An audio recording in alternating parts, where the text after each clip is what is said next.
Bon, bonjour tout le monde, merci d'être là, d'être là alors que c'est vrai que dehors il fait beau, qu'il y a plein de choses à faire, mais il y a aussi des choses très importantes à lire et à découvrir.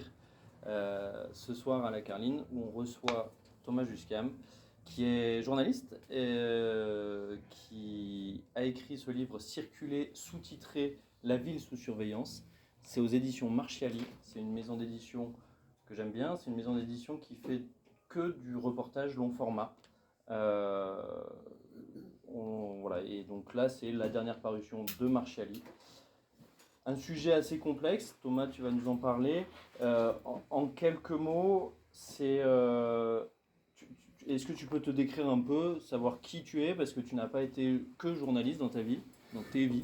Voilà, déjà, on peut peut-être partir de là Oui, et que oui. tu nous racontes un peu qui Oui, tu es. parce que c'est relié avec le livre. Moi, j'ai commencé dans l'informatique, dans le secteur de la sécurité informatique et des infrastructures cloud, on appelle ça, donc les serveurs. Donc, j'ai évolué pendant 12 ans, où j'étais surtout commercial, pas technicien forcément. Et, euh, et donc, ça fait à peu près 4 ans, 5 ans que je me suis tourné vers le journalisme. J'ai écrit mes premières enquêtes dans un site militant qui s'appelle Lundi Matin, très à gauche. Et puis après, j'ai commencé à collaborer avec le monde diplomatique. Et, euh, et c'est aussi ce qui m'a permis, du coup, cette expérience m'a permis de faire la deuxième partie du livre dans laquelle je rentre dans une entreprise qui propose des logiciels de surveillance. Mais voilà en quelques mots mon parcours. Ouais, c'est ça. Et aujourd'hui, dans les sujets que tu abordes pour des médias pour lesquels tu piges, si j'ai bien compris, on est beaucoup centré sur ces questions de sécurité et de surveillance. Oui, bah en fait, je me suis spécialisé là-dessus. En fait, il y a aussi le mouvement des Gilets jaunes qui est un peu orienté, je dirais, mon travail parce que bah, j'ai pu observer et subir aussi la répression très forte que les gens ont pu subir dans l'espace public. Du coup, je me suis posé finalement la question de l'espace. Parce qu'en fait, plus les manifestations passaient, plus on se faisait nasser, plus on se faisait contrôler, plus on se faisait même, moi j'utilisais le terme de stérilisation, c'est-à-dire qu'on nous fouillait, on nous enlevait les sérums physiologiques. Donc à un moment, je me suis demandé, est-ce que l'espace, d'une certaine manière, jouait un rôle dans cette stratégie policière de contenir les mouvements populaires? Parce que je le rappelle pour ceux qui l'auraient peut-être oublié ou qui l'auraient pas vécu, c'est que les Gilets jaunes, ça a été finalement pas du tout le schéma classique de la manifestation. Bon, moi je suis parisien, donc c'est Bastille, enfin, Place de la République, Nation ou Bastille. Là, ça partait dans tous les sens, ça allait dans les beaux quartiers, dans le 8e, de manière très joyeuse. Et donc ça a fait peur. Et d'ailleurs, si les dispositifs ont été autant débordés, c'est que justement, bah, les gens n'ont pas voulu se réunir à un endroit, attendre qu'on démarre, avoir des syndicats qui leur disent quoi faire et suivre le parcours de la préfecture qui leur dit l'heure à laquelle démarrer et l'heure à laquelle finir. Et donc, finalement, le dispositif policier s'est adapté à tout ça. Et moi, je me suis posé la question de l'impact, finalement, de l'espace. Et c'est ce qui m'a finalement amené sur le deuxième chapitre du livre, enfin le premier en fait, pardon, qui est savoir de repartir des travaux de Haussmann, euh, pour essayer de comprendre. Alors pourquoi je suis parti d'Haussmann? Parce que bah, on a hérité de ces travaux encore aujourd'hui. Je ne suis pas parti du Moyen Âge, qui étaient des villes plus sinueuses, qui n'avaient rien à voir avec la structure qu'on connaît aujourd'hui. Et puis pour moi, c'est d'ailleurs le titre du chapitre, c'est les premières briques de policière pour moi, dans laquelle en fait Haussmann a organisé l'espace pour faire effectivement rentrer l'air et la lumière, comme il le dit de manière très poétique, parce qu'effectivement il y avait des maladies, il y avait une promiscuité très forte. Cette stratégie d'embellissement stratégique, donc l'embellissement stratégique, c'est d'arriver à faire plusieurs choses en même temps, bah, c'était de faire rentrer l'air et la lumière, mais aussi d'élargir les avenues pour éviter que les barricades soient montées. Parce que les barricades sur les grandes avenues, c'est plus facile, c'est plus difficile à monter, alors que les petites rues sinueuses du centre parisien, bah, c'était plus simple. Et puis surtout, il y a un chansonnier, Pierre Dupont, que Walter Benjamin cite, et que je cite dans le livre, ils disent que les rues se sont ouvertes au canon parce que finalement les boulets de canon ne tournent pas. Donc les grandes avenues permettaient aussi de tirer à vue, enfin Droit. droit. Pardon. Ça, effectivement, c'est super bien abordé dans cette question de l'urbanisme. Elle est vraiment très présente dans le bouquin. Juste avant de partir vraiment dans le fond du sujet, effectivement, qui est très complexe, qui a beaucoup d'entrées et que tu arrives très habilement à relier. Sur la forme, on a dit, Marchiali, c'est une maison d'édition qui fait du reportage long format. Euh, Par ailleurs, tu piges dans des formats plus courts. Est-ce que tu peux nous parler de cette différence peut-être de rythme? Pourquoi avoir choisi d'aller sur du long format? Qu'est-ce que ça t'a apporté d'écrire de cette manière-là? De toute façon, je veux dire, le long format, c'est de l'enquête, et de l'enquête en journalisme, il n'y a rien de plus attirant intellectuellement. Quand on est pigiste, il faut savoir que c'est un métier assez précaire, donc il y a une nécessité de faire de l'argent et donc de pas forcément traiter des sujets comme on aimerait les traiter, à savoir prendre du temps pour le faire. Et donc les longs formats, effectivement, ça me permettait de prendre le sujet dans toute sa dimension. Et c'est pour ça que d'ailleurs le livre part de l'urbanisme, d'un fait de l'histoire d'Haussmann, de l'urbanisme, pour aller derrière sur des technologies de pointe très contemporaines. Euh, donc oui, c'est cette approche d'enquête qui m'intéresse. Après, c'est pas très viable financièrement, on va pas se mentir, mais bon. Mais, euh, mais en tout cas, oui, c'est l'approche que j'ai Ouais. privilégiée. Et puis surtout, ça permet de comprendre, je pense, euh, ça permet de regarder ce problématique sous plusieurs angles, parce qu'en réalité, le domaine sécuritaire, c'est pas qu'un seul, il n'y a pas qu'une seule porte d'entrée. Dans le livre, j'en démontre plusieurs, et ce temps long a été important pour le démontrer, quoi. Effectivement, c'est vraiment ce que tu montres, ces différentes entrées, elles sont, enfin moi je l'ai vraiment ressenti de façon très claire.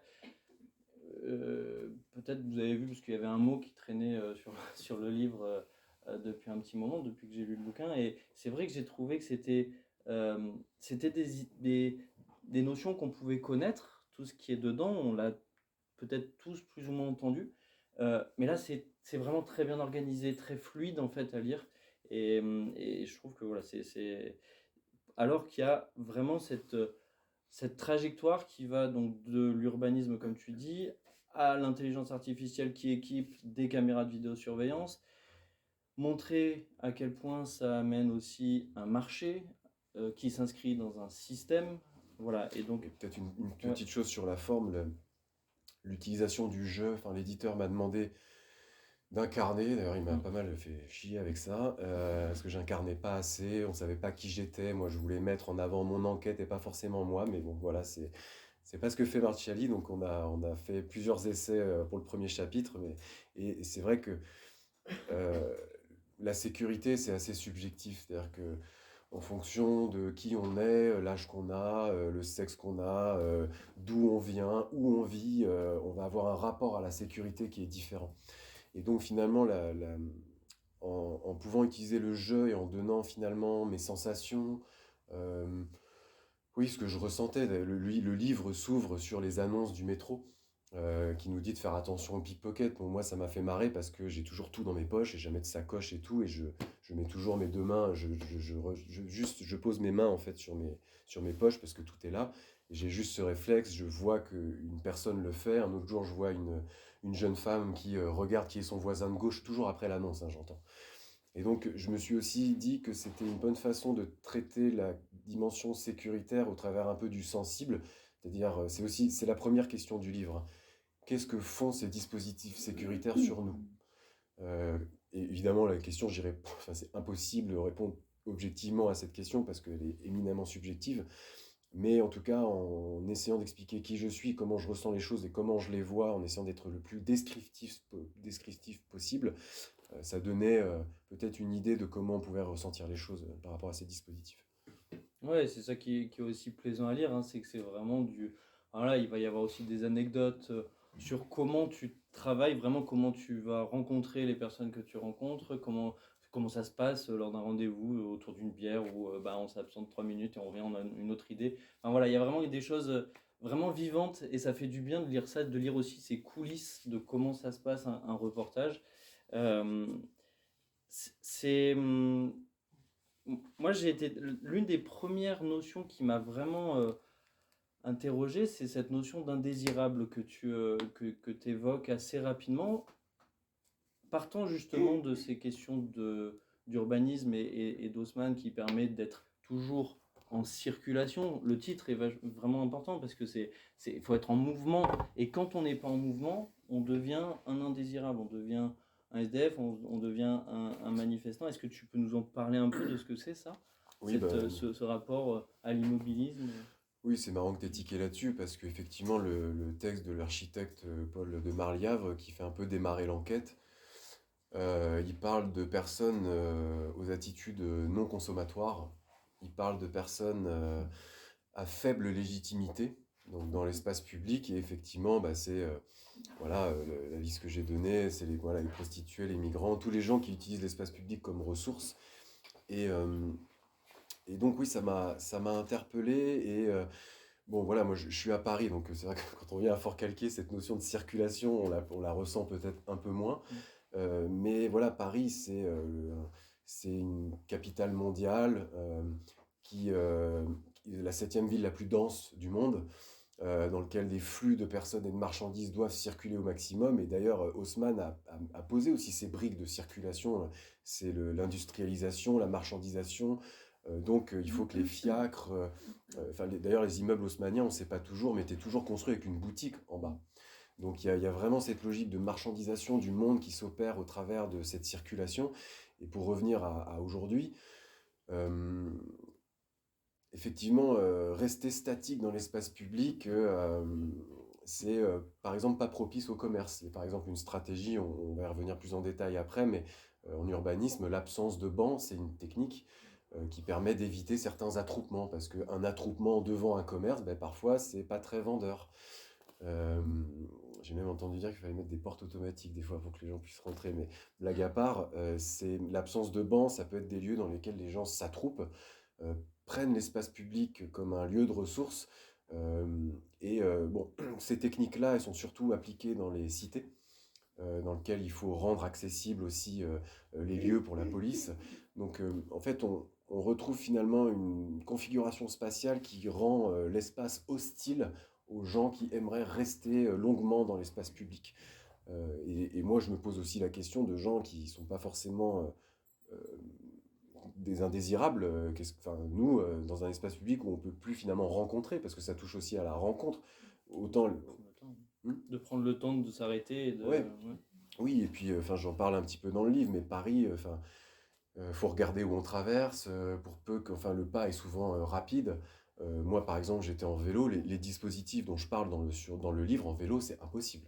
Enfin, vous les voyez pas, hein. Et je veux dire, même en marchant rapidement d'un point A à un point B, ce qui finalement, Paris devient de plus en plus ça, c'est-à-dire que on va de chez soi à un lieu de sociabilisation qui va être un bar, lieu de sociabilisation d'ailleurs qui va être très proche du vôtre, hein, dans lesquels les choses se mélangent plus.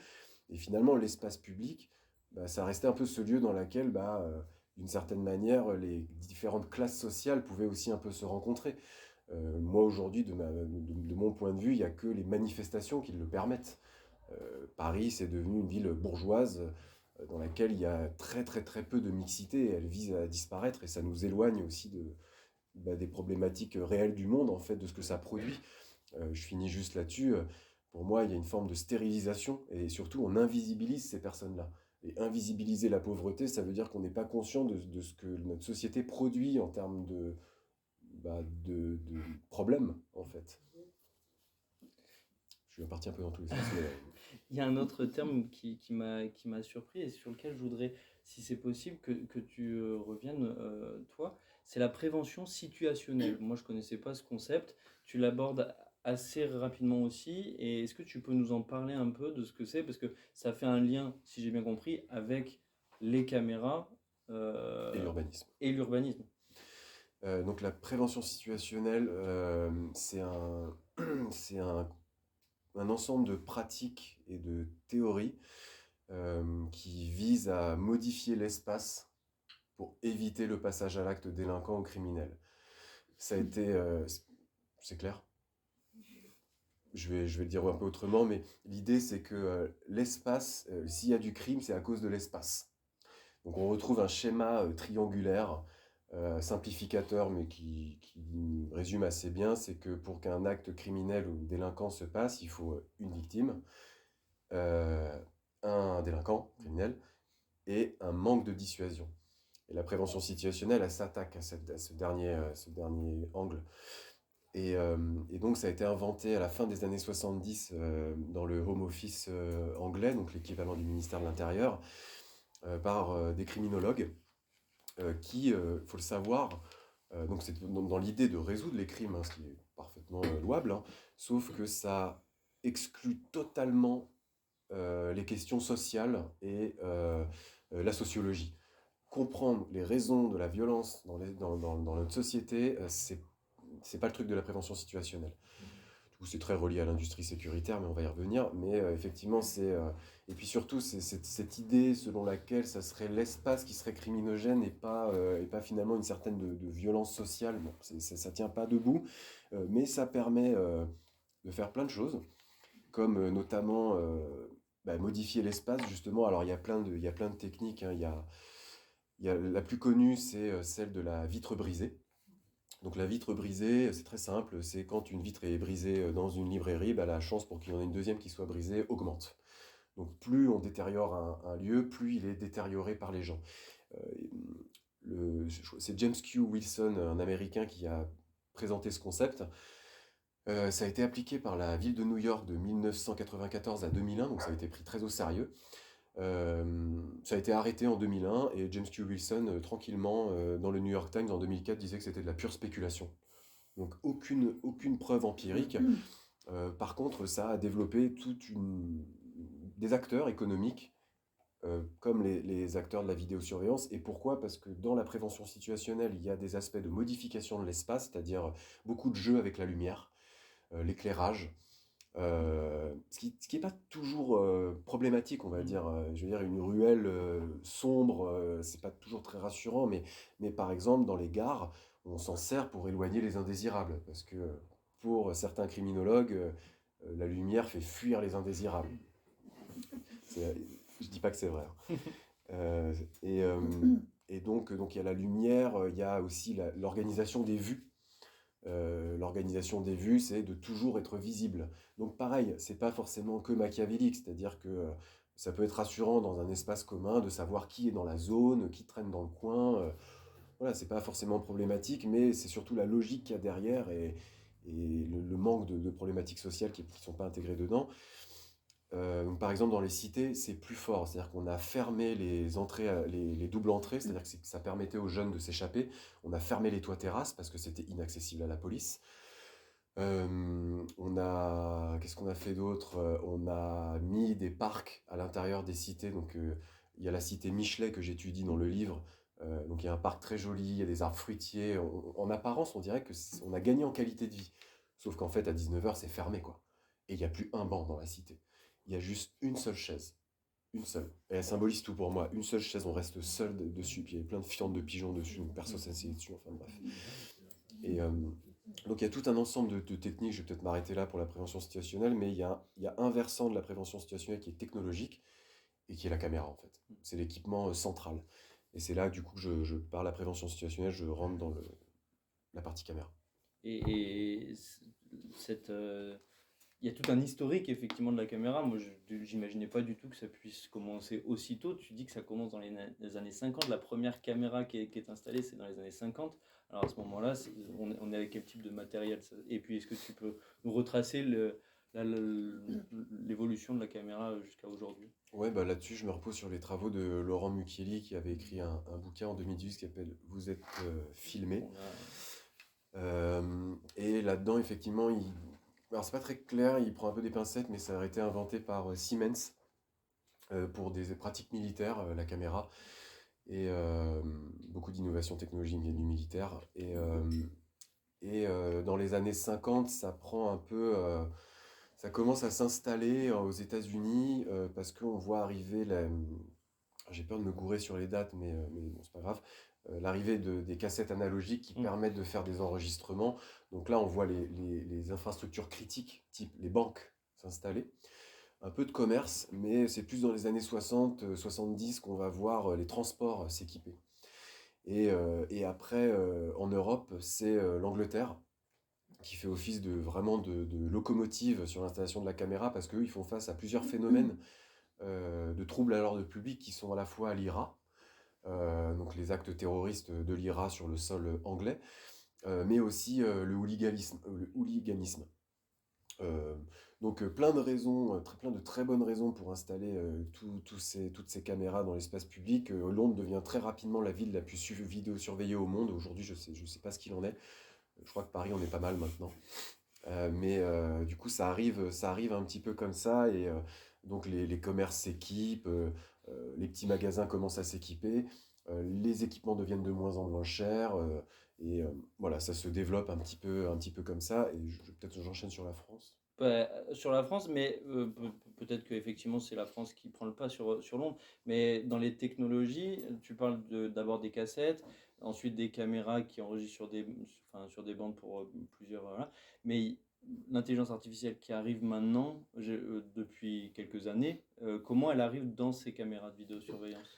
Bah, en fait, l'intelligence artificielle dont on parle, on connaît tous ChatGPT et autres, mais c'est pas la même branche. Là, on parle de ce qu'on appelle de la vision par ordinateur. Un chercheur m'expliquait que c'est une vieille technique qui est connue depuis les années 70. C'est-à-dire qu'on dit à une machine, donc à un serveur, c'est une grosse calculette, hein, moi je les appelle comme ça parce que c'est rien d'autre, hein. On va lui dire, bon voilà, analyse les pixels d'une image pour essayer d'en déterminer des informations. Et cette technique-là, elle est assez connue, mais elle marchait mal. On lui disait de détecter des objets, on l'alimentait d'images et ça marchait pas bien, c'était long, ça demandait d'énormes ressources informatiques, c'était pas efficace. Et, euh, en 2012, je crois, autour de 2010, il y a un concours qui est lancé, un scientifique, sur de l'analyse d'images. Donc l'idée, c'est toujours la même, c'est d'arriver à détecter de manière massive, à reconnaître une image, à reconnaître un chien ou un chat. Mm. Et là, il y a un gars qui revient avec ce système-là, vieux comme le monde. Peut-être pas, mais en tout cas assez vieux. Et en fait, là, la seule différence, c'est qu'il a branché des serveurs modernes, qui ont des capacités de traitement beaucoup plus puissantes. Et du coup, bah, ça marche à 90%. Ça marche super bien. Donc le truc, c'est détecter un chat, ou alors je sais plus ce qu'ils avaient testé comme objet, mais donc l'idée, encore une fois, c'est qu'on va alimenter la machine de plein d'images, donc par exemple d'humains, sous toutes ces couleurs, sous tous ces angles, de loin, de près, avec le maximum de conditions météorologiques aussi, parce que bah, voilà, c'est l'espace public, pour que quand un humain passe dans le flux, la vision par ordinateur, la vidéosurveillance algorithmique puisse faire trois choses. Elle va pouvoir détecter l'objet, savoir qu'il est là. Elle va pouvoir ensuite le classifier, c'est-à-dire dire quel type d'objet c'est, donc, parce qu'ils savent reconnaître des humains, des voitures, donc quel type d'objet. Donc le détecter, le classifier et ensuite le traquer, le suivre dans les flux vidéo. Et ensuite, on y reviendra après, mais ça c'est maintenant détecter des situations. Euh, voilà. Et donc en fait, ce qui se passe à la gare du Nord, il y a un chercheur, Florent Castanigno, qui travaille avec la SNCF et l'INRA, qui est un centre de recherche, et ils essayent en fait de travailler avec les opérateurs de vidéoprotection pour détecter des situations anormales ou suspectes. C'est les termes qui sont utilisés. Donc effectivement, ce que l'opérateur vidéo il recherche, c'est des vols, des agressions, des choses comme ça. Donc les ingénieurs, ils vont prendre le besoin de ces opérateurs de vidéoprotection et ils vont essayer d'intégrer ces situations dans les logiciels, mais c'est beaucoup plus difficile à faire ça ne paraît. Donc l'expérience se passe pas très bien. Même les bagages abandonnés, qui est considéré comme une chose assez simple, c'est-à-dire détecter un objet et voir quelqu'un qui s'en éloigne, ça marche pas bien. Il y a plein de ce qu'on appelle de faux positifs, c'est-à-dire qu'il y a une alerte qui remonte et il n'y a rien en fait. Donc quand un logiciel vous remonte plein de faux positifs, ce qui se passe, c'est que vous l'utilisez plus en fait. Donc ça marche pas bien, mais tout ça, c'était son travail de thèse de 2012 à 2017. Et en 2017, on voit effectivement les machines s'améliorer, les, euh, les bases de données dont je parlais, dont on alimente les images, on appelle ça un dataset. Donc les datasets devenir plus conséquents. Et donc on arrive à des résultats un peu plus probants. Et là, moi, je découvre plein d'acteurs qui font ça en fait. C'est justement ça, c'est toutes ces informations-là. Comment tu les as récoltées? Parce que tu nous as dit qu'avant ça, avant d'être journaliste, avant de te lancer là dans l'écriture de ce récit-là, tu as eu une vie dans ce domaine-là.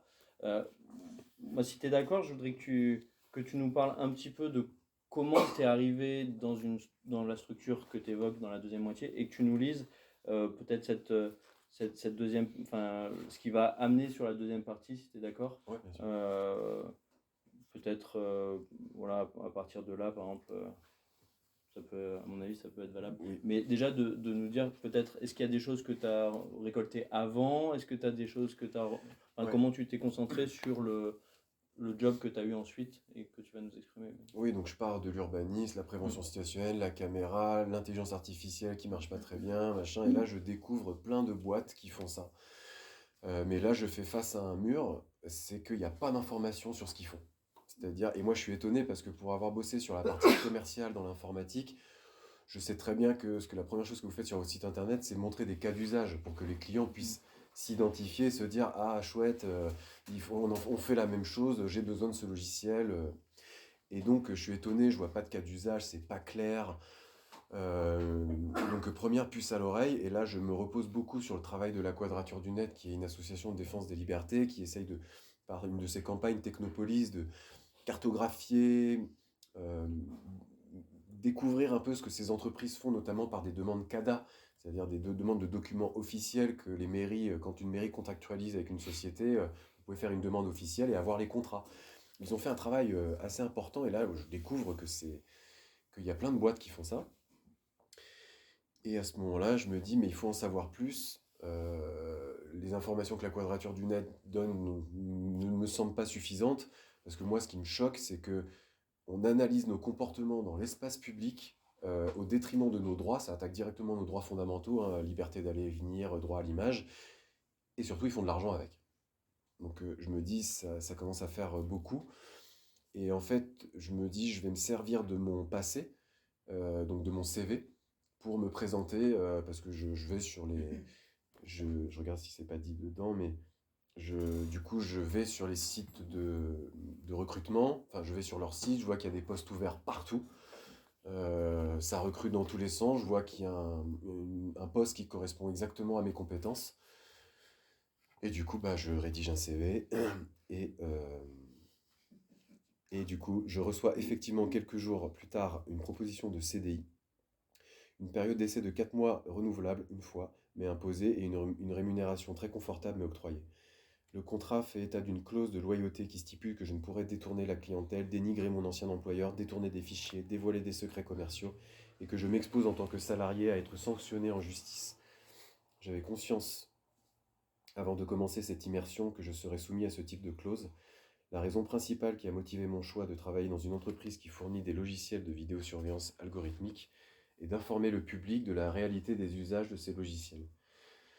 Pour des raisons juridiques évidentes, les prénoms des personnes seront modifiés, les noms des clients ou des prospects ne seront pas cités et les montants des contrats ou des prestations ne seront pas divulgués. Il s'agit avant tout de comprendre le fonctionnement des acteurs d'une industrie opaque et non de cibler les agissements particuliers de l'un d'entre eux. Je cherche avant tout à décrire le fonctionnement d'un secteur qui s'emploie à surveiller et analyser nos faits et gestes en temps réel, sans l'accord des citoyens concernés, tout en opérant dans un flou juridique et technique inquiétant. On voit aussi un peu comment c'est écrit avec la voix de Thomas, donc c'est encore mieux. Euh, Qu'est-ce que ça semble risqué quand même d'écrire ce récit-là quand on te met une clause de non-concurrence, on te dit bah voilà qu'il faut pas porter atteinte à l'entreprise, ça c'est normal, mais voilà comment tu l'as appréhendé ce travail de Bah, disons que je me suis assuré avec l'éditeur que déjà tout ça c'était jouable.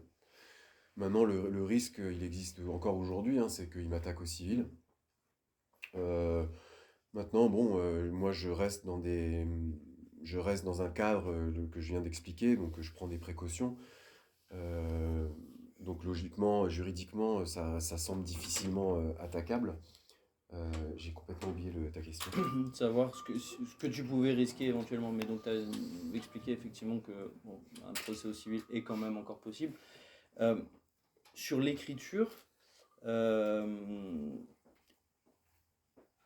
est-ce que Tu dis pas, au moment où tu te fais embaucher, tu dis pas que tu es journaliste, tu dis pas que tu vas sortir un bouquin.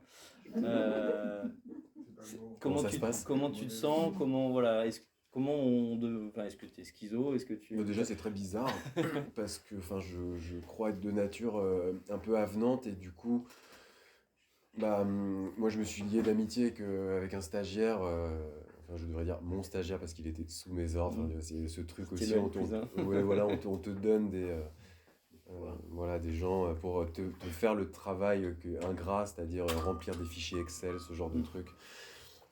Donc oui, j'ai du coup pris une position un peu plus froide par rapport à ma nature, donc un peu plus distante. Donc bon, j'évitais un peu les pots, mais c'est toujours un peu bizarre parce que dans une entreprise, on doit s'intégrer et en même temps, on a envie de prendre des infos, mais donc c'est assez étrange. Mais bon, voilà, je passais pour quelqu'un voilà, qui a une vie à côté. Bon, voilà, j'ai 36 ans, j'ai plus 22 ans à vouloir faire la fête dans mon entreprise tout le temps, d'être hyper intégré et tout. Je dis ça parce que c'est vraiment, ça joue beaucoup. Donc ça peut paraître, cette distance pouvait paraître assez naturelle vis-à-vis de mon profil un peu senior. On se dit senior à 36 ans. Comme ça, c'est le monde du travail. Donc oui, au début c'était un peu étrange et je me demandais vraiment comment ça allait se passer. Est-ce que ça allait être bizarre, du coup, cette attitude qui est pas forcément naturelle. Mais finalement, en fait, ça allait. Les gens te disent pas, t'es bizarre quand même. Personne n'a capté que tu prenais des infos.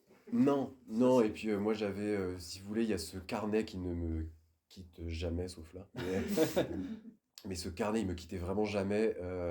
J'organisais tout dans ce carnet. C'était un stylo 4 couleurs. Chaque couleur avait une information. Donc le rouge pour les informations très importantes, le bleu pour mes tâches de travail, le vert pour mes pensées et le noir pour les gribouillis. Et en fait, je hiérarchisais tout là-dedans et ce carnet-là, typiquement, s'il l'ouvrait, bon, bah, c'était foutu, quoi. Donc je le gardais tout le temps sur moi, qui devait se dire qu'est-ce qu'il fout avec ce carnet jaune. Ouais. Mais en même temps, ça paraissait pas bizarre non plus parce que voilà, je lisais souvent mes notes, il y avait beaucoup de choses à apprendre au début, donc du coup, ça paraissait logique. Finalement, ça s'est plutôt bien passé, contrairement à l'appréhension que je pouvais avoir au début, quoi. Est-ce que c'est le moyen d'avoir des infos, ces infos-là en tout cas, d'arriver sous couverture? Enfin, voilà. Est-ce que pour un journaliste, tu penses que tu pouvais avoir ces informations-là autrement qu'en étant sous couverture dans cette entreprise?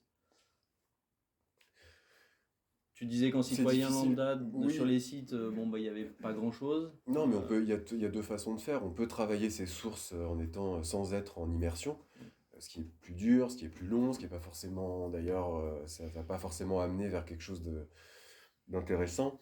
Alors que là, effectivement, de pouvoir aller à la source directement, moi, ça me paraissait beaucoup plus efficace. Malgré les freins qu'il pouvait y avoir, que j'ai décrit un petit peu, c'était surtout de savoir vraiment comment on utilise ces logiciels, qui les utilise, qui les achète, est-ce que ça marche, simplement. Parce qu'il y a beaucoup de fantasmes autour de l'intelligence artificielle et des possibilités que ça fait. Bon, en réalité, voilà, c'est assez... Enfin, il y a un imaginaire, on s'imagine que ça peut faire beaucoup de choses, mais pour l'instant, c'est assez limité. Alors, je dis pas que ça peut pas devenir dangereux à terme et que ça va pas s'améliorer, mais je voulais en tout cas répondre à ces questions. Et ça, typiquement, le faire avec des sources extérieures, soit ça prend des années, soit c'est biaisé, soit c'est... Enfin, la première main, c'était une évidence, quoi. Donc, c'était quoi ta mission principale durant ces 4 mois? Oui, Combien de un peu temps t'es moins, resté, ouais. Un peu plus de 3 mois, mais j'étais responsable commercial et j'avais en charge le développement de l'activité commerciale en France et en Europe. S'il vous plaît. Ouais, bah, en plus, enfin, je veux dire, c'était aussi la démarche a été intéressante parce qu'il fallait vraiment que je vende le logiciel. Et Donc, du il coup, fallait que tu le connaisses. et que oui, et que même, enfin, j'allais dire que je l'aime quelque part, mais fallait vraiment que je l'appréhende et que j'avais peur finalement parce que bon, on comprend dans le livre que ces choses-là me font, enfin, la surveillance, c'est pas quelque chose qui me plaît, en tout cas ce type de surveillance, mais l'idée c'était vraiment de connaître parfaitement ce logiciel pour vraiment que la déballe commerciale soit parfaite et que vraiment voir si c'est bien vendu. Est-ce que ça se vend? Bon, je ne dis pas ce qui se passe à l'intérieur, les gens le découvriront, mais je voulais surtout pas que mes idées soient entachées. Je voulais surtout faire un travail commercial le plus propre possible, le plus efficace pour voir si ça se vendait concrètement, quoi. Et ce qui est très intéressant, c'est de voir effectivement les arguments qu'on te dit d'employer, ou peut-être que toi tu les as trouvés naturellement, mais enfin, euh, parce que qui achète ce que tu vends? D'ailleurs, qu'est-ce que tu vends précisément et qui les achète? Alors donc du coup, on vend un logiciel d'analyse vidéo. Tu vends pas la caméra, toi? Non, On est on ne d'accord. vend pas l'équipement final. Enfin, si, on peut vendre l'équipement avec, si, on peut. Mais on n'est pas un constructeur. On est un éditeur de logiciels euh, et qui vend du coup, on vend juste la plateforme, le logiciel. On peut fournir une caméra si besoin. Mais en général, ce logiciel est censé se brancher aux caméras existantes. C'est un peu l'argument de vente d'ailleurs. Vous n'avez pas besoin d'investir dans un nouveau système de vidéoprotection. Notre logiciel s'intègre harmonieusement dans, dans votre écosystème. La réalité, elle est tout autre, hein. C'est que les caméras algorithmiques, elles ont besoin d'équipements modernes. Donc, si les caméras ont été installées il y a 10 ans, vous allez avoir quel problème. C'est tout simplement une question de résolution souvent. On a besoin de qualité. Qui les achète? Alors, il y a deux clients potentiels. C'est les endroits où il y a plein de caméras. Mais on les scinde en deux. C'est les villes, évidemment, notamment au travers de leur centre de supervision urbain. Alors, je ne crois pas qu'à Forcalquier, il y a un CSU, un centre de supervision. Ah, ok. On en parlera peut-être après. Je veux bien vos petites infos dans les questions. Après, je ne connais pas beaucoup plus que ça. Okay. Et donc les villes avec leur centre de supervision urbain ou pas. Et l'autre catégorie, c'est les grandes infrastructures. Donc les stades, les sièges d'entreprise, les usines, les gares évidemment, les aéroports. Grosse cible, les aéroports. Donc voilà, les grandes infrastructures et les villes. Et moi, il faut savoir que j'avais pour objectif de vendre sur les grandes infrastructures. Mais au début, on m'amenait dans tous les rendez-vous dans les villes. C'est impressionnant ça, de voir effectivement dans les salons où tu rencontres les élus, les maires, et à quel point il peut y avoir un argumentaire pour les mairies de gauche et les mairies de droite, quoi. Il y a deux approches en fait. Il y a un jeune commercial qui m'explique un peu les ficelles, parce qu'il bosse depuis 2 ans dans la boîte, et il me dit bon voilà, c'est simple, il y a les élus de gauche, comment dire, enfin vert, écolo, rose, machin, et la droite et toutes ces nuances. Donc il faut savoir que le logiciel, il se positionne sur deux axes. Un axe que je vais appeler Smart City. Donc la Smart City, c'est la gestion des ressources d'une ville. Donc typiquement, le logiciel, il permet par exemple d'analyser quand il y a des bouchons dans la ville, et donc d'être relié au feu rouge, et donc d'essayer de fluidifier la ville. Donc ça, typiquement, c'est une analyse Smart City. Et de l'autre côté, il y a des analyses type sécuritaire, détection d'attroupement, détection de maraudage, mais énormément de vidéo-verbalisation aussi. C'est-à-dire que on sait détecter du coup un feu rouge grillé, on sait détecter une ligne continue qui se dépasse. Plein d'analyses de vidéo-verbalisation. Globalement, même si j'ai scindé en deux, la plupart des analyses sont sécuritaires et répressives. Donc en fait, dans le discours, si on avait des gens de gauche, discours Smart City, des gens de droite, discours sécuritaire. Et ça marche, semble-t-il. Sur le salon en question, pas beaucoup, mais parce que c'est dépendant de choses qui sont... Enfin, il y a plein de raisons à ça, mais voilà, on a un tout petit stand qui n'était pas visible. C'est aussi un outil d'innovation, donc quand l'outil n'est pas beaucoup déployé, il faut convaincre, ce qui font que les cycles de vente sont très longs, parce qu'ils vont dire mais est-ce que ça marche, est-ce que vous avez beaucoup de cas d'usage? Non. Donc en fait, commercialement, c'est très dur à vendre. Donc oui, les gens sont freinent un peu des cas de fer, et enfin, en tout cas, ils sont curieux, mais ils se demandent aussi ce que ça donne en termes de liberté.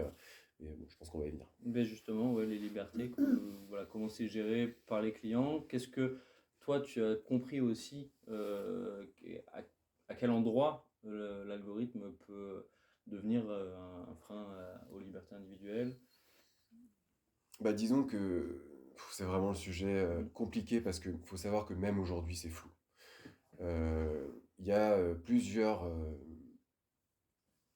cadres juridiques, plusieurs textes de loi. Il y a la directive police-justice, il y a le RGPD et il y a le Code de la sécurité intérieure. Ces trois textes encadrent d'une certaine manière la captation d'images.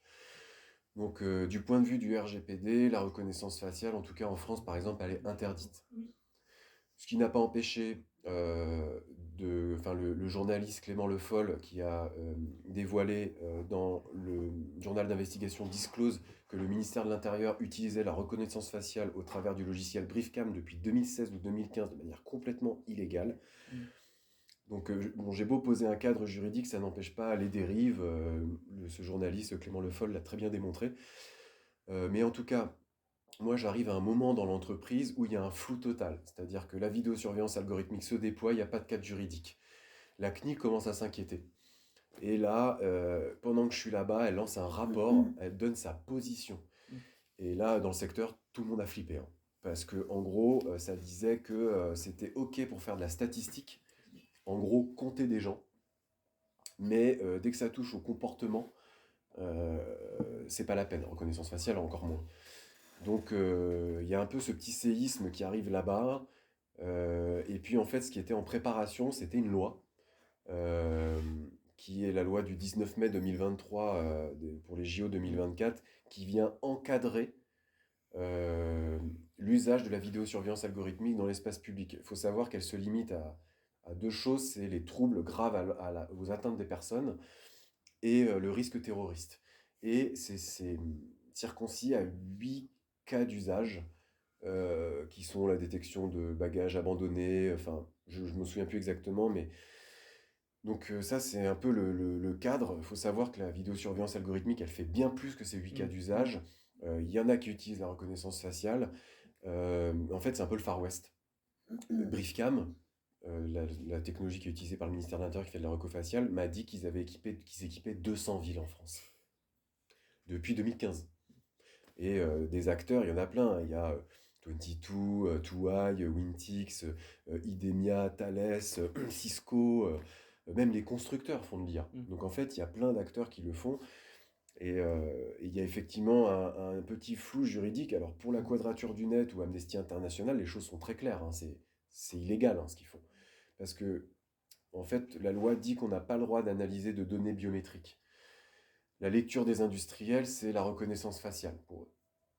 Mais ce que dit la Quadrature du Net, avec une analyse juridique qui est tout ce qu'il y a de plus correct, hein, c'est de dire, mais une donnée biométrique, c'est analyser quelqu'un qui court ou qui s'allonge ou qui marche, c'est analyser les corps, et donc c'est considéré comme une donnée biométrique, ce qui est juste hein, légalement. Donc de leur point de vue, c'est illégal, du point de vue des constructeurs, c'est pas dit clairement, enfin... voilà, c'est encore un peu le flou, mais il y a l'IA Act qui vient...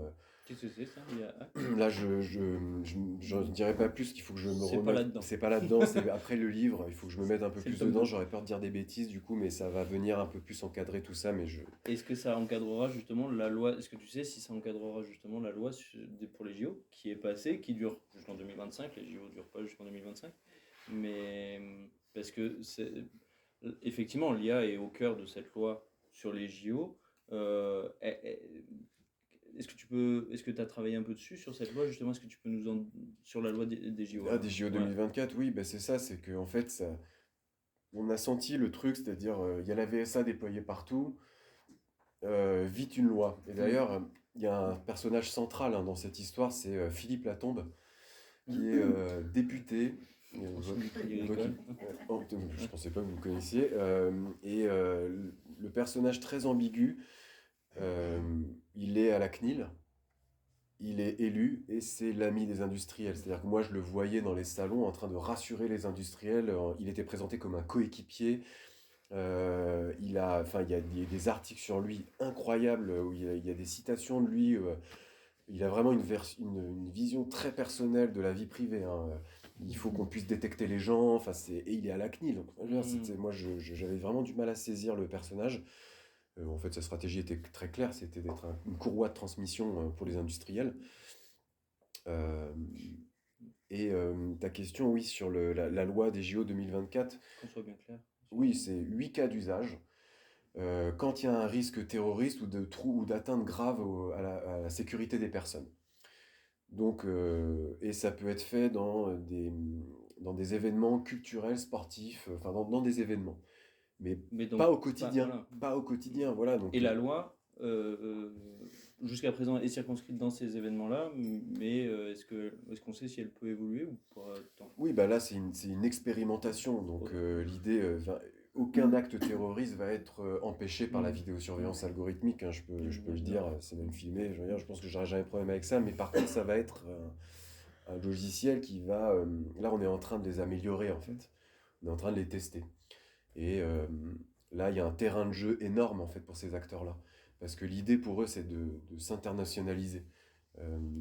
Donc, avoir le macaron sécurisation des JO pour attaquer les marchés étrangers, c'est une belle carte de visite.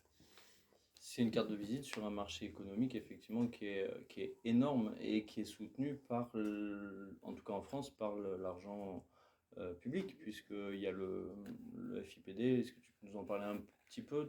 C'est très complexe et ça a énormément de ramifications. Ouais.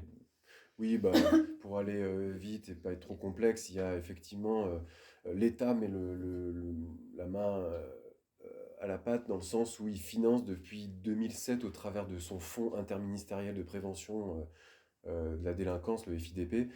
Là, le dernier budget, c'était 83 millions d'euros, c'était 2 millions de plus que l'année dernière. Donc, les municipalités qui souhaitent s'équiper peuvent faire appel à ces financements.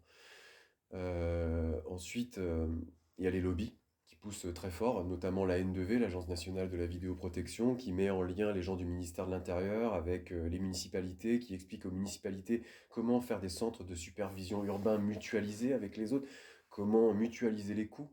Ils font également des formations. Et donc,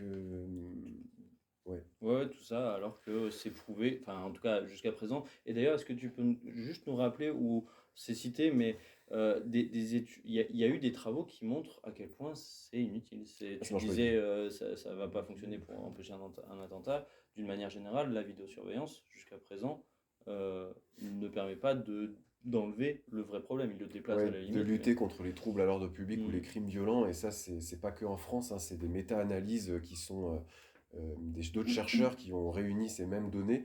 Il y a une exception dans les parkings. Quand vous installez un système de vidéoprotection, il y a moins de vols de voitures. Et dans certaines zones résidentielles, mais le chercheur Guillaume Gormand, on n'en a pas parlé de ça, non. J'en ai parlé 3 fois, je ne sais plus. Effectivement, c'est un passage intéressant. Guillaume Gormand, pour parler de la France et d'une étude récente qui est d'ailleurs beaucoup citée, il a analysé 1939 cas, pour être précis, et ce qu'il voulait d'enquêtes qui ont été résolues. Et il a voulu savoir dans ces enquêtes résolues si la vidéosurveillance avait été utilisée. C'est dans 1,13% des cas que ça a été utilisé. Il faut savoir qu'une caméra, en moyenne, ça c'est le chercheur Tanguy Le Goff qui l'a démontré, c'est 20 000 € l'équipement. Donc 20 000 €, 1,13%, je vous laisse tirer les conclusions que vous voulez. Mais c'est un équipement qui coûte cher, qui ne règle pas les troubles à l'ordre public. Pourquoi en fait ils sont déployés? On pourrait se poser la question. Est-ce que tu as une réponse? Est-ce que tu as un élément de réponse là-dessus? Avant tout, on en a parlé, mais rapidement, le secteur sécuritaire qui pousse très fort. Hein. La sécurité, en France, le domaine sécuritaire, c'est des fleurons de l'industrie. On a Renault, Peugeot, mais on a aussi Idemia, Thales. On a tout un écosystème d'entreprises qui est très puissant. Donc ça donne tout simplement beaucoup de commerciaux qui vont vendre leurs produits dans des mairies et qui séduisent. Ensuite, côté élu, il y a l'aspect électoraliste. Il y a un urbaniste qui me parlait de l'effet ruban. C'est-à-dire le maire qui va inaugurer un système de vidéosurveillance en disant... Protection. De vidéoprotection, oui. Oui, moi je n'utilise pas le terme, mais effectivement, légalement, l'espace public, c'est la vidéoprotection. Ouais. Ça, c'est un changement sémantique incroyable de Sarkozy. D'un seul coup, on n'est plus surveillé, mais on est protégé. Euh, et donc, finalement, euh, l'effet ruban, donc voilà, un effet électoral intéressant, et puis les financements de l'État. euh, et puis oui, cette croyance que la caméra en fait est utile. Moi, c'est ça dont je me suis rendu compte, c'est qu'il y a Florent Castagnino dont j'ai parlé tout à l'heure m'a dit, bah Thomas, moi je suis pas sûr que les gens savent que ça ne fonctionne pas en fait la caméra pour pour résoudre les troubles à l'ordre public. Donc vas-y gaiement quoi, parle-en en tout cas. À Forcalquier, il y a 2 ans, moi j'étais pas encore là, mais il y a eu un événement et il y a des gens ici qui pourront en parler beaucoup plus complètement que moi, mais voilà, il y a eu un événement qui avait le mérite, au moins parce qu'il a permis de cartographier justement la présence de caméras publiques et privées sur la commune. C'est une trentaine, je crois, c'est ça, une trentaine au total. Je m'adresse à l'ensemble si quelqu'un sait, mais je crois que c'est ça. Une trentaine pour 4000 habitants. Effectivement, 4-5 000 habitants. Caméra publique? Non, public et privé, mais en plusieurs phases, je crois qu'il y en Combien de publics? Rien qu'en public, il y en a 11, Moi, je mais, dirais 11 12, publics. ouais. mais 11 parfois il y en a plusieurs au même endroit et on n'en compte qu'une. Et là, on va avoir une deuxième phase de déploiement de Ah caméras parce que ça C'est suffit, t'as ça reçu suffit des, pas. des caméras fixes et t'as un dispositif mobile. Pour Oui, là, certaines dans manifestations. dans la deuxième tranche, il y aura des caméras mobiles aussi. Ouais. C'est pas déjà le cas? Je crois pas, non. Ah, je croyais qu'il y en avait effectivement 9 fixes Non, et 2 mobiles, je pense et pas. qu'effectivement il y aurait une. Mais il y a peut-être des 360. Il y a des Il y a 360 des aussi, 360, il y a un peu de tout. qui sont d'ailleurs mises Oui, à il y a des une offre, endroits complètement ouais. stratégiques, parce que mises à un endroit Et de où tu fait, ne peux pas la avoir maire les a beaucoup 360. communiqué sur le fait que c'était très subventionné, donc Donc que ça coûtait pas c'est d'argent au quotidien. super parce qu'en fait ça répond au sentiment d'insécurité. J'imagine qu'il y a beaucoup Et de ça crimes coûte à pas cher. Forcalquier. Ouais, Bah oui. très élevé. Ça se voit sur vos visages. Vous souffrez. Ah, il a reçu Ah. Tout le monde est invité. un flyer. Il y a eu aussi des demandes de documents administratifs, hein. Demande CADA. Ok. Ouais. Ouais. Et Vous les avez eu. bah alors, est-ce qu'on a eu d'autres choses que simplement des réponses qui ressemblent, de ce que j'ai compris, à ça? Ah, voilà. Bah, Bah, par exemple, regardez, voilà, c'est ça. Le déploiement du système est le suivant: installation d'un serveur spécifique et protégé, d'un mur d'image. Donc il n'y a peut-être pas de CSU, mais il y a quand même un mur d'image dont l'accès sera contrôlé, limité et protégé. La pose de caméra au lieu suivant. Blanc. Voilà. Mais ça doit permettre de surveiller des fêtes foraines, des manifestations patriotiques, le trail de Provence. C'est écrit, hein. Des manifestations sportives, le trail de Provence, ah non, le carnaval, marché hebdomadaire, etc. Ah oui, 14 juillet, ces trucs-là, c'est ça qui veut dire par manifestation. Patriotique, ouais. Il y a un jargon là aussi. Voilà, mais si tu veux jeter un œil et. Ouais, ouais. Hein. Merci. il y a eu aussi une plainte à la CNIL à l'époque. Ça n'a pas donné grand-chose. En quelle année? Une plainte à la CNIL Concernant l'installation et. concernant le non-respect de la loi qui prévoit de prévenir les gens qui sont filmés à chaque endroit. Suite à ça, il y a eu des panneaux qui ont été posés, 2, Non, je crois. déjà avant, il y avait des Ah, panneaux, mais en c'était fait, déjà le cas. il y a des panneaux à l'entrée de ville et c'est tout. Il n'y en a pas à chaque caméra. Hmm. Mais la CNIL a considéré que c'était suffisant.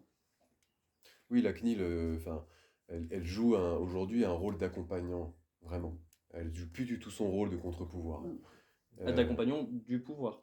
Oui, pas d'accompagnant de pardon, nous. oui, oui, du Ouais. déploiement, non, Ouais. du déploiement de la caméra. Elle est vraiment là pour rassurer d'une certaine manière, de jouer cette espèce de rôle, mais qui n'en est plus un en fait. Donc, malheureusement, c'est.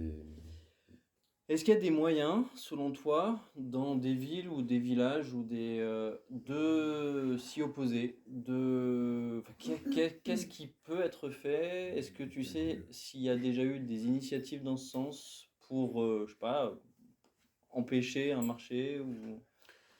Non, mais je pense que c'est hyper difficile de répondre à cette question. Et d'ailleurs, je l'aborde pas dans le livre, mais je pense que maintenant, en discutant dans des librairies, aussi en discutant avec les gens, Je pense que le moyen le plus efficace, souvent, parce que parfois il y en a qui sont OK avec la vidéosurveillance, en fait. C'est ça le truc, c'est que faut bien un moment tomber d'accord, quoi.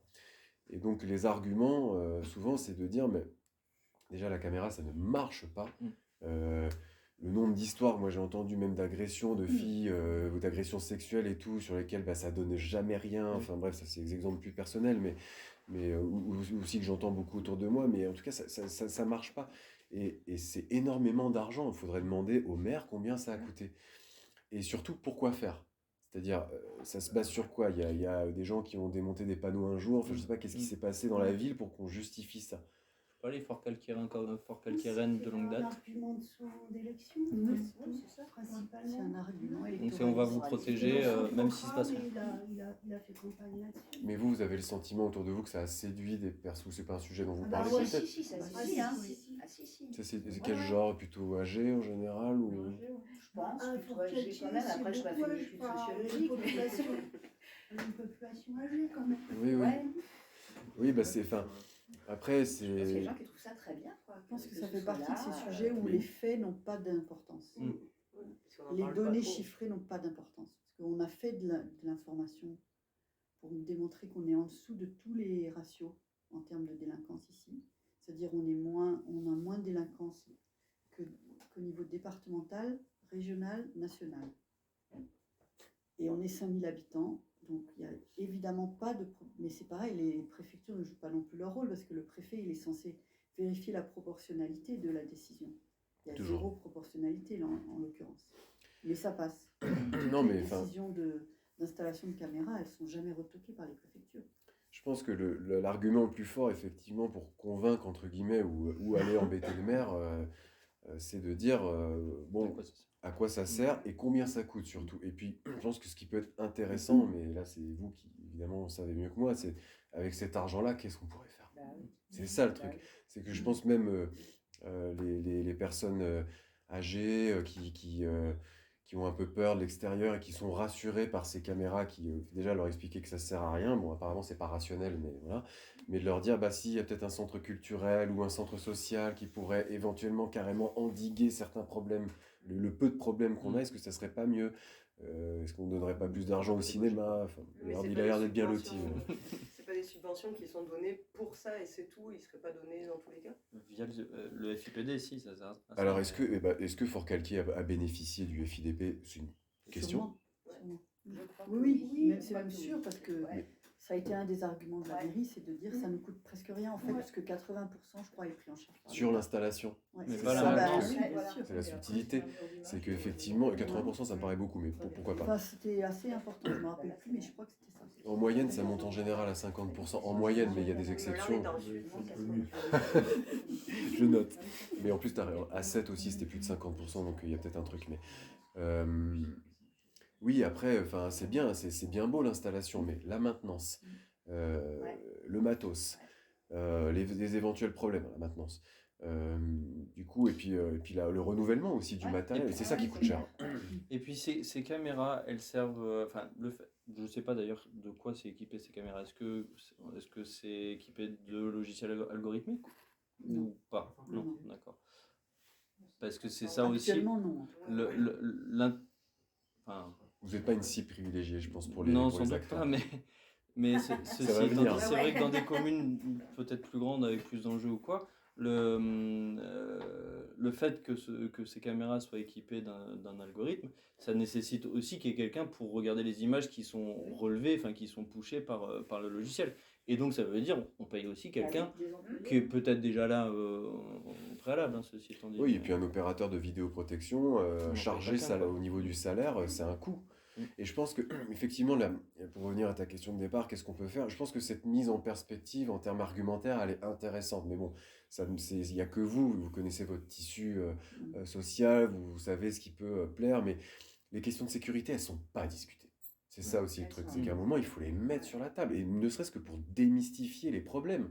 Parce que s'il y en a qui se sentent rassurés, mais rassurés par rapport à quoi? Les chiffres que vous venez de donner parlent d'eux-mêmes, il n'y a pas, ça a l'air d'être très tranquille, et particulièrement d'ailleurs tranquille. Donc, il y a... Oui, absolument. Hein? C'est un peu trop tranquille. Oui, du coup, je me suis senti en insécurité. Du coup, je me suis dit, il y a un truc Il y a un bizarre truc bizarre. ici, Mais effectivement, et d'ailleurs, c'est un truc intéressant que je dis dans le livre, il y a un chercheur, Yves Pedrazzini, qui a un point de vue intéressant, il dit, mais plus il y a de systèmes de sécurité visibles, plus on a peur. Parce qu'en fait, ça nous rappelle qu'un danger peut arriver. Et lui, c'est un urbaniste, hein, donc il parle même pas de caméra, il parle d'urbanisme sécuritaire. Et il dit, bah, plus un endroit montre de la sécurité, plus on se dit bah, qu'il y a un risque potentiel et donc bah, on serre bien son sac à main, quoi. Mais en tout cas, il y a aussi cette logique-là. S'il n'y avait pas de caméra et ça n'aurait rien changé, je pense, à la criminalité à Fort-Calquier, mais la question serait, en fait, les caméras se poseraient même pas. Enfin, je veux dire, on dirait, on installe des caméras, on dirait, mais pourquoi faire, en fait? Enfin, je sais pas. Mais donc, il y a cet argument-là. Bon, après, voilà, il y a des choses moins dire, mais effectivement, il y en a qui prônent aussi de tout simplement bah, de les débrancher, ouais, je veux dire, tout simplement. Mais bon, ça, c'est moins des promesses, c'est moins. Je peux pas inviter à faire ça, évidemment, et je pense que ça doit se faire dans un débat, mais en tout cas, il y a un angle qui me paraît intéressant, c'est comment dire, discuter de sécurité. Parce que c'est un thème qui est jamais discuté, en fait. Moi, je n'ai jamais discuté de la sécurité de mon espace dans lequel je suis à Paris, mais je l'ai pas toujours été. J'ai jamais été consulté sur le niveau de sécurité que je veux dans mon espace. Bah, nous, non. Enfin, je dirais, quand les caméras ont été installées, il n'y a eu aucune concertation publique. Hein. Non. Ça devrait être le minimum. Bah, on est tout à fait d'accord. Et j'aurais été curieux du résultat, tiens. Ouais. Bah, ouais. Je pense que c'est pour ça que c'est pas trop. Après, il y a des marchés publics. Est-ce que les marchés publics ont été vraiment publics? Ces achats, ils sont tracés? On sait qui a équipé la ville et tout? Et puis surtout, la question... Pardon. Non, j'allais dire, avant la deuxième phase, c'est peut-être quelque chose qu'on peut entreprendre. La deuxième phase, elle est votée, ma chère. Alors quand c'est voté, c'est fini. On peut plus revenir. La démocratie. On peut attaquer. Je voudrais raconter une anecdote encore plus caractéristique que ce qui se passe à Fort-Calquier. J'étais la semaine dernière dans le village de Malfougas. Vous connaissez peut-être Malfougas, ce village où rien ne se passe. Encore moins qu'à Fort-Calquier. Très peu d'habitants, très peu d'habitants. Et j'apprends qu'ils ont des caméras, installent des caméras de vidéo. Oui, Malfougas. Il y a combien de personnes? Donc, une par caméra. Quand même. Ça nécessite quand même. J'étais en réunion et j'ai questionné les gens qui habitaient à Malfougas qui étaient autour de moi et je leur ai demandé un petit peu ce qu'ils en pensaient. Quoi. Il y en avait qui disaient, bon, ça m'est égal, moi ça ne me fait rien. Et il y en avait d'autres qui disaient, mais ça protège quand même. J'ai vécu dans ce village. J'ai vécu dans ce village il y a quelques années et bon, j'y vis plus, mais je sais ce qui s'y passe. Je n'ai jamais entendu parler d'un cambriolage, je n'ai jamais entendu parler d'un viol, jamais. Aucun crime. Et pourtant, il y avait des personnes autour de la table qui n'étaient pas particulièrement vieilles, hein, qui trouvaient que c'était bien, ça allait les protéger. Mais protéger de quoi? Je me suis dit, protéger peut-être d'informations nationales que nous avons d'agression, de violence. J'en parle je me suis posé la même question que vous et j'en parle un moment dans le livre. Un moment, je vais sur Le Parisien et je tape... c'est quoi le mot que je tape déjà? Déséquilibré. Oui. Donc, parce que je tombe sur une news, un déséquilibré, et là je tape déséquilibré sur Le Parisien. Bon, Le Parisien est connu pour être un journal un peu de préfecture, on va dire. En tout cas, ils ont des entrées dans certains commissariats, c'est évident. Bon, c'est un quotidien, et là il y a des pages et des pages et des pages et des pages qui s'affichent, et je me suis dit, tiens, mais qu'est-ce que ça fait de lire le Parisien tous les jours, avec vraiment des trucs sordides. Non, mais vraiment.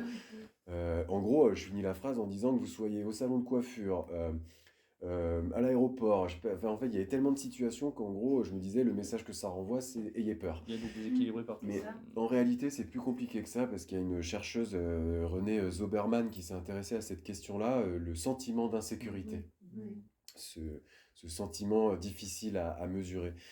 Effectivement, elle explique un peu ce que je disais au début, c'est que ça va dépendre de qui on est, où est-ce qu'on vit et autres. Mais c'est aussi lié, elle disait, il y avait un élément important, les médias jouent un rôle, mais c'est loin d'être l'argument principal.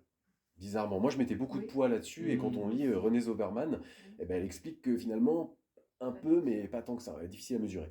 Par contre, ce qu'elle dit, c'est que dans les personnes interviewées, dans ces enquêtes sociologiques, le rapport à la violence, c'est-à-dire que si un jour vous avez été violenté, agit sur le sentiment d'insécurité. Ça paraît logique, mais mais c'est un des éléments les plus forts qu'on retrouve. Donc, après, ça se trouve, les personnes dont vous parlez, elles ont ni vécu un événement traumatique violent, et c'est juste, il y a une ambiance en ce moment aussi, on va pas se mentir, hein, les questions sécuritaires sont hystérisées totalement, on a l'impression que il y a des risques partout. Mais je veux dire, même moi, dans Paris, des fois, je me surprends à avoir peur. Alors, c'est rare, mais je vais prendre un exemple qui va paraître peut-être décalé, mais les attentats de 2015. Moi, maintenant, quand je vais dans une salle de concert, j'y pense. J'y pense, Ah ouais. et des fois, des fois, ça m'est arrivé de faire une petite crise. Une crise, c'est un peu fort, mais un peu de parano, quoi. De regarder où sont les portes de sortie. Voilà, mais je veux dire, c'est peut-être qu'un petit exemple qui ne me concerne que moi dans un cadre très spécifique, mais je pense qu'on peut le décliner dans d'autres exemples de vie, quoi. Donc, mais c'est très difficile à saisir ce sentiment d'insécurité. Mais en tout cas, si vous voulez creuser cette question, il y a René Zoberman qui s'est intéressé à ça, et j'en parle un petit peu dans le livre, mais c'est surtout l'acte. Si on a vécu une violence, c'est souvent ça qui nous pousse à avoir plus de sécurité. Vas-y. Ouais, enfin, il y a quelque chose que tu as dit au début au niveau de Paris, c'est-à-dire que c'est une ville. Moi, j'ai grandi, il y avait quand même des quartiers populaires dans les années 80-90. Il y a eu un phénomène de gentrification sur la ville de Paris. Nous, là, il y a 15 jours, on a reçu quelqu'un sur la question de la gentrification et de la Airbnbisation de Marseille. La vidéoprotection, vidéosurveillance, c'est aussi, pour moi, elle va dans la même direction que la gentrification, le remplacement d'une population par une autre, la fascisation, droitisation des politiques publiques d'une ville.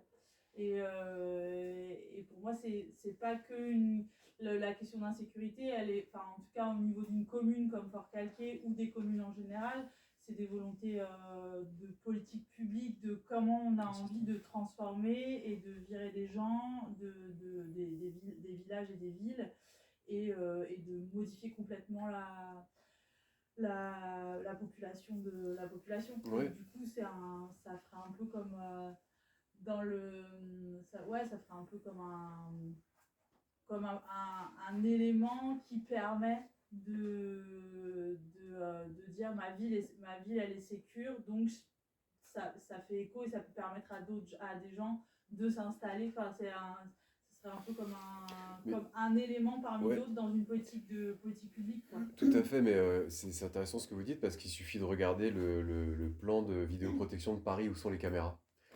Et c'est concentré dans le 20e, dans le 19e, un peu dans le centre parce que c'est très touristique. Et d'ailleurs, c'est intéressant, la sécurité, parfois, la caméra en tout cas, donc la sécurité, elle doit être visible et parfois elle doit ne pas l'être. Prenez par exemple une gare, j'ai remarqué ça, il y a marqué en énorme un pictogramme avec une énorme caméra, 300, Vigie 360, espace vidéo surveillé. Oui. On va pas se tromper. Donc là, c'est intéressant parce que quand on regarde la gare, finalement, la gare, c'est un lieu où, comme dirait Macron, les gens qui ne sont rien peuvent rencontrer des gens qui vont voyager en première classe. Et donc, ça paraît bête, mais d'afficher la sécurité en tant que telle, c'est aussi envoyer un message aux éventuels pickpockets ou personnes qui sont dans le besoin que, attention, ici, vous allez être bien surveillés. Et puis aussi, les populations plus aisées, de se dire, bon, l'espace est surveillé, c'est marqué, bon, ok. Du coup, ça donne pas très envie de papoter dans une gare, mais passons. Et par contre, ce qu'on remarque, c'est que dans l'île Saint-Louis à Paris, où il y a les glaces Bertillon, où il y a la Seine qui traverse partout, c'est féerique. Et bien là, les caméras sont intégrées, mais complètement intégrées dans des lampadaires. Et vraiment, je veux dire, c'est subtil, quoi. Il faut vraiment avoir le nez en l'air, et ça peut même ne pas suffire. Donc c'est intéressant, ce rapport à la visibilisation de la sécurité. Il y a des lieux où il faut que ça se voit, d'autres pas. Et on peut relier ça aussi à ces lieux où finalement ces mélanges peuvent s'opérer. Là, la sécurité doit être visible, doit rassurer. Et les lieux... où finalement c'est très touristique, c'est très genré, la surveillance, faut qu'elle soit là, mais faut consommer, flâner, sans se dire, oula, attention, il y a un problème, quoi. Enfin, il y a un risque. Pourquoi la mettre à ce moment-là, si elle est cachée, si si elle ne sert pas de dissuasion. Parce que je me demande aussi si l'intelligence artificielle devient de plus en plus bonne, si à terme ces caméras ne seront pas utilisées à des fins moins cool, quoi. Bah, de toute façon, enfin, je pense que ces lieux-là, ils doivent être surveillés. C'est le cœur de Paris. Donc, je pense que là, pour le coup, c'est que mon avis personnel, parce que la déduction, mais je pense qu'ils peuvent pas se permettre de pas surveiller l'île Saint-Louis. C'est pas possible. C'est peut-être parce que c'est des monuments historiques, etc., Oui. que ça doit être intégré, ça ne doit pas gâcher le paysage. Bien sûr, aussi. mais c'est exactement ça, mais qu'il y a du tourisme, il y a du risque, donc non, Oui, faut que... mais à quoi vont les mettre si elles sont cachées alors que le but est de montrer Ça dépend de l'endroit. uniquement. Ça dépend de l'endroit. Et c'est pour ça, je pense que ça revient à ce que je disais avec Yves Pedrazzini, c'est que le sécuritaire, c'est pas toujours bon pour le business. Je veux dire, là, les JO, ça va être... enfin, pour moi, je dois être un des seuls à avoir hâte que les JO arrivent, parce que pour observer tout ça, mais ça... Enfin, on parle quand même de 35 000 policiers. Enfin, ça va être un poulailler à ciel ouvert, quoi. Vraiment, enfin, je veux dire, il y a tous les périmètres SILT, donc sécurité de l'intérieur de lutte contre le terrorisme, c'est des périmètres de sécurité dans lesquels on va pouvoir stériliser l'espace, c'est-à-dire enlever plein de choses, mais surtout stériliser les corps, comme dans les aéroports. Et donc, il va y avoir des QR codes, enfin, ça va être vraiment cette vitrine sécuritaire, donc... je ne sais pas comment les touristes vont réagir. Je ne sais pas si sur 90% des photos, il y aura un policier. Je sais pas. Ça va être mauvais pour le commerce. Oui, donc voilà, je veux dire, moi, Pour certains commerces, ça va être une catastrophe. mais moi, je vois souvent la réaction des gens qui n'ont pas comme obsession la sécurité comme moi. Quand on voit passer la police dans certains endroits et tout, ils se disent, mais pourquoi ils sont là? Ouais, qu'est-ce qu'ils font? Il y a un souci. Et donc, non, c'est malheureusement... d'ailleurs, c'est la sécurité, enfin, les criminologues ou tous ces gens qui produisent de la science autour de ces questions-là, ils doivent toujours jouer entre ces deux aspects. Pas trop de sécurité, mais suffisamment. Et l'aéroport, ouais, c'est un exemple. Je finis un peu là-dessus d'ailleurs sur le livre, c'est que j'ai l'impression que la sécurité aéroportuaire, elle est en train de se déplacer dans les villes. Parce que moi, à un moment, pendant l'enquête, je ne l'ai pas dit ça. Non. Donc, désolé, je suis un peu fatigué. Pendant l'enquête, je prends l'avion, je vais dans une file d'attente, j'attends, je me fais scanner mes affaires, je bip, donc je me retrouve dans un scanner.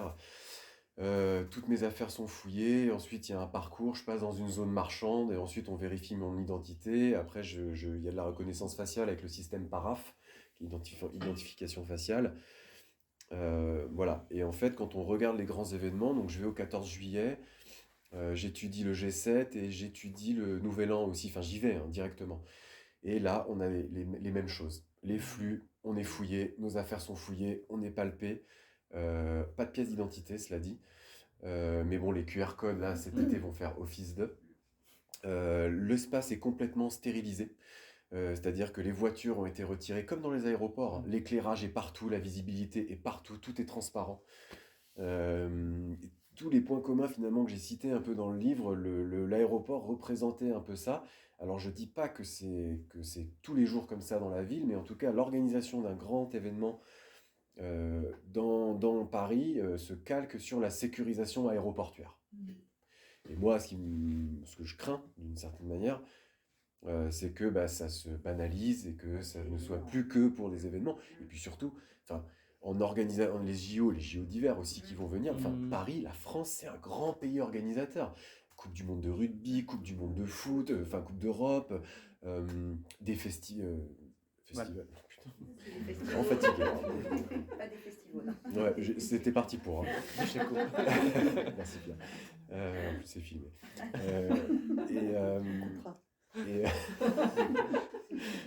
Donc, c'est ça qui m'inquiète, c'est de voir toute cette sécurité aéroportuaire se déplacer en fait dans notre quotidien et que ça se banalise et que le prochain, malheureusement, s'il y a un nouvel acte terroriste terrible, que ça justifie en fait encore en plus, parce que c'est une dynamique. Dans les deux cas, s'il n'y a pas d'acte on va dire c'est tant mieux, c'est regarder tout ce qu'on a mis pour, donc autant de sécurité, et puis s'il y en a, il faut en mettre encore plus.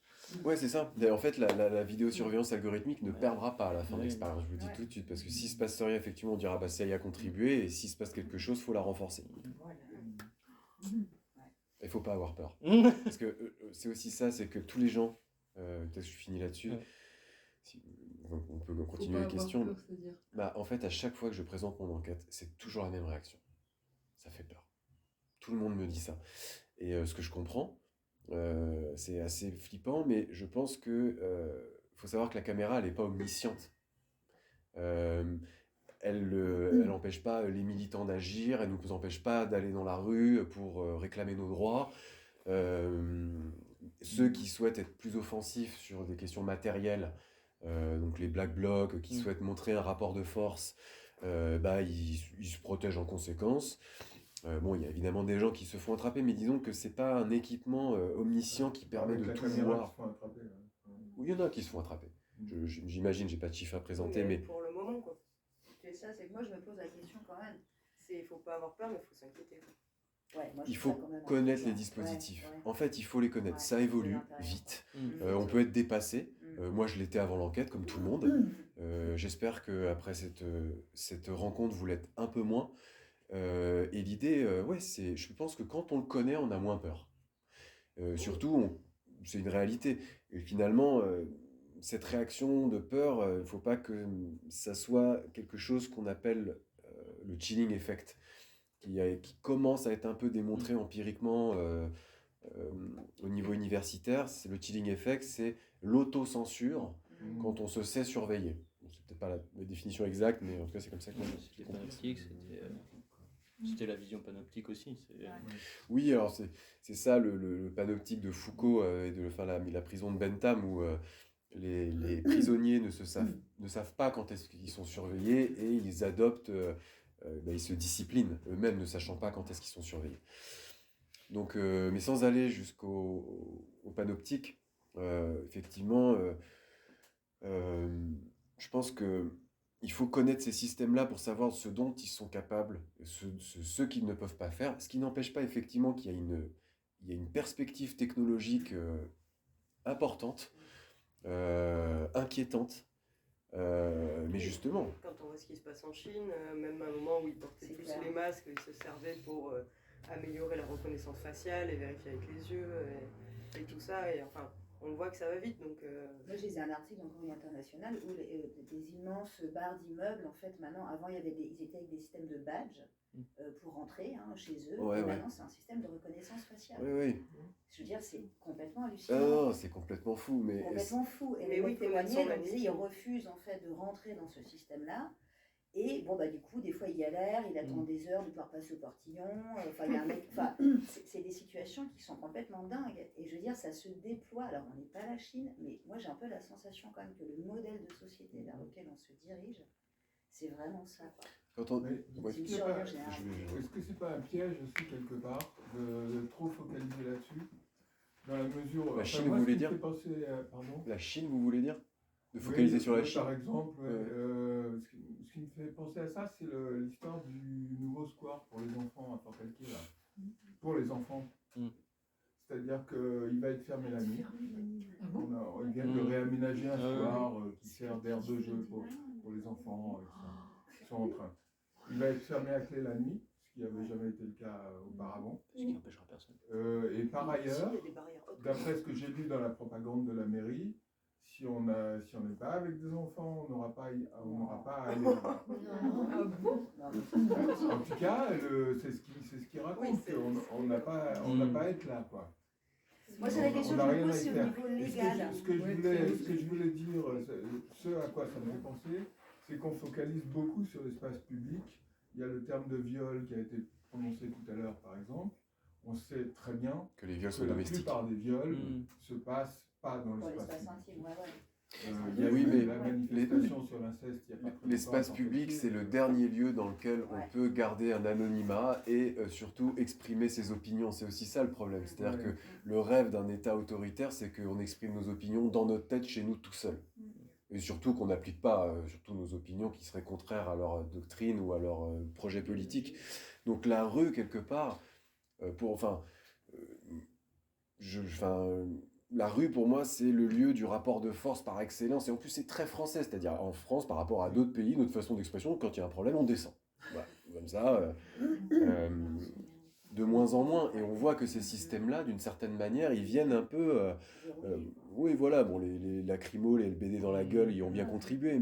Mais effectivement, c'est encore des dispositifs qui nous font dire, attention, là, marchez bien droit, de 14h à 17h, de place de la République à ici, parce que tout ça est bien quadrillé. Donc, c'est quadrillé, mais je pense que en tout cas sur les dernières années, la répression, elle a aussi fait faire demi-tour à il y a des personnes qui ne vont plus. À Paris, il y a des gens qui ne vont plus manifester. Ah, mais complètement. Parce qu'ils ont trop peur, en fait. Ah, mais il y a de quoi. Ouais, oui, carrément. Ah non, mais je veux dire. C'est plus. La vidéosurveillance, elle est pour quelque chose, mais la pression. Oui, vous avez raison de nuancer, c'est vrai que, mais c'est un petit équipement qui vient. En plus de l'arsenal, quoi. Non, mais après, c'est effectivement comment pouvoir aussi contrer ça juridiquement, parce que par exemple, effectivement, le logiciel Briefcam, il est utilisé de manière complètement illégale et ça passe. Et en fait, c'est nous comment se saisir de nos droits. Comment connaître nos droits aussi par rapport à ça. Je me dis, ça peut être une manière aussi quand même de contrer, mais... En fait, il y a le local, et là, mais tout ça prend du temps, j'en suis conscient, mais c'est évident. Est-ce qu'on a envie de prendre son bâton de pèlerin, d'aller toquer dans les portes, de montrer les chiffres de Guillaume Gormand, de s'asseoir autour d'une table pour discuter sécurité? Enfin, c'est bien beau ce que je dis, hein, mais je sais que c'est compliqué à mettre en place. Mais ça reste un axe. Ensuite, il y a aussi l'aide à la Quadrature du Net, à Amnesty International, pour ceux qui en ont les moyens, les soutenir, ils font un boulot, enfin s'ils pouvaient recruter 4-5 personnes en plus, eux ils vont plus agir au niveau national, on va dire, même européen. Donc c'est un vrai contre-pouvoir. C'est le plus efficace pour l'instant. Eux ils vont batailler, mais on voit aussi les limites, quoi. Je veux dire, en face, on parle de grands industriels qui en plus main dans la main avec l'État qui veut continuer à faire pousser ce secteur-là. Et c'est surtout ça qui est flippant, c'est que là, l'État, il voit le domaine sécuritaire comme un fleuron industriel, quoi. Donc, cocorico à l'étranger, on sait faire du sécuritaire, donc c'est ça qui est aussi inquiétant. Donc, bon, il y a le soutien de ces associations qui me semble important, il y a questionner le maire sur ces questions-là, mettre le sujet sur la table. Apparemment, je ne sais plus qui disait ça, mais ça n'a même pas été mis à l'ordre du jour. Ça, c'est non, en fait. Je veux dire, non, comme si j'avais fait calquer, mais... Non, ne dis pas, ne fais pas ça. Mais non, mais je veux dire, moi, ça me paraît insensé, en fait. Et puis surtout que ça touche à des problématiques type de crime ou de délinquance dont l'action sociale est beaucoup plus efficace. C'est-à-dire, c'est démontré. Donc, oui, mais peut-être que le maire il est très ami avec Estrosi. On sait que Nice est la ville la plus... Je crois qu'il y a 375 caméras à Nice. Ça n'a pas empêché les attentats de Nice. C'est-à-dire que ça n'a servi à rien. Ouais. Et peut-être qu'il suit le mouvement... Mais vous savez ce qu'il a dit, Estrosi, après l'attentat? Il a dit qu'avec de la vidéosurveillance algorithmique, ça serait plus efficace. Il a dit ça longtemps après, hein, mais quand même, on voit le techno, c'est le titre d'un des chapitres, c'est le technosolutionnisme. C'est vraiment... bon. Il y a des influences politiques. Ouais. Qui jouent aussi, hein. Et Estrosi est un grand ami des industriels. Hein, c'est un laboratoire, Nice. Oui. Et la France a comme pour l'être les JO. Hein. Ouais, voilà. Ah oui, non, mais c'est clair. On peut, si vous voulez dédicacer, enfin Thomas va pouvoir dédicacer, moi pas. Et puis par contre, s'il fait assez chaud dehors, peut-être qu'on peut penser à prendre un petit verre dehors, ou sinon on va l'installer et on pourra continuer dans le petit. Merci beaucoup Thomas. Merci beaucoup. Merci à vous. Merci. C'était très chouette. C'est un peu carrément.